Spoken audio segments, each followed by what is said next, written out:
So there's a lot of talk about interest rates. Everyone's trying to predict what's going to happen. Pretty much everyone is wrong all the time, it seems like. And so a lot of people are wondering, what in the world do people even look at when trying to determine where the interest rates are going to go next?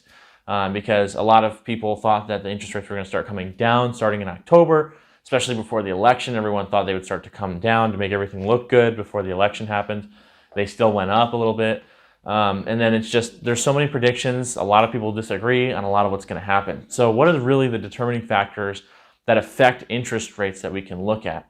Well, mainly looking at why interest rates go up, it's a little bit different in mortgage interest rates versus the Fed funds rate. So when we hear that the Fed is raising interest rates, typically the mortgage rates will follow the Fed funds rate. So whatever the Fed decides to do, mortgage rates typically follow, but they're not completely tied together. One does not necessarily influence the other. So when the Fed funds rate goes up, it's because they're trying to curb inflation, because inflation's getting out of control.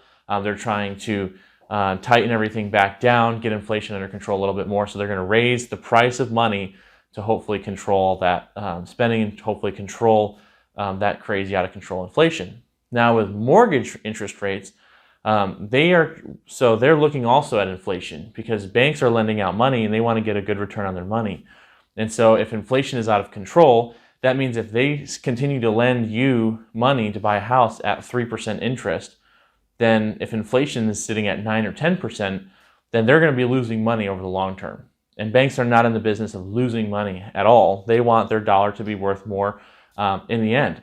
So when they're looking at inflation, they're looking also at the Fed and what they're doing, because they're looking at the same reports that the Fed is looking at as far as where inflation is year to date. How much is the dollar worth right now? How much is my money going to be worth in 5, 10 years? All that kind of stuff. And they're trying to go off those predictions as well. So if the Fed increases the interest rates, that typically means that they're not seeing enough of a slowdown in inflation yet, because they're going to continue to hike the rates.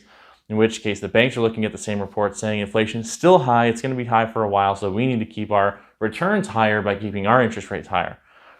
Now the mortgage rates can actually and probably will come down a little bit before the Fed fund rates go down, because the banks really are interested in getting the best return. So when we start to see a slowdown of inflation, which is the whole point of the Fed increasing the interest rates, that's their goal, is to slow down that inflation.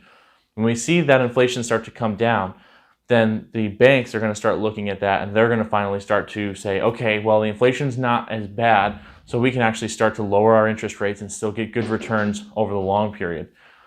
So that's kind of what they look at. They want to look at inflation just like the Fed wants to look at inflation, and they want to make sure that they're going to get a good return on their money. So really, if you follow the money, follow the why would a bank increase rates, it's not just because they want to make more money, because frankly, they give out less loans, they don't refinance as much, they don't do a whole lot more activity when the interest rates are so high. So they actually want it to be low as well. They just need to make sure they're going to get a good investment when they do lower those rates. So it all follows back to, how are the banks going to make money? And if they can make money by lowering the rates and get more business in, they're going to do that. They just need to make sure that that inflation is not too high for them to do that.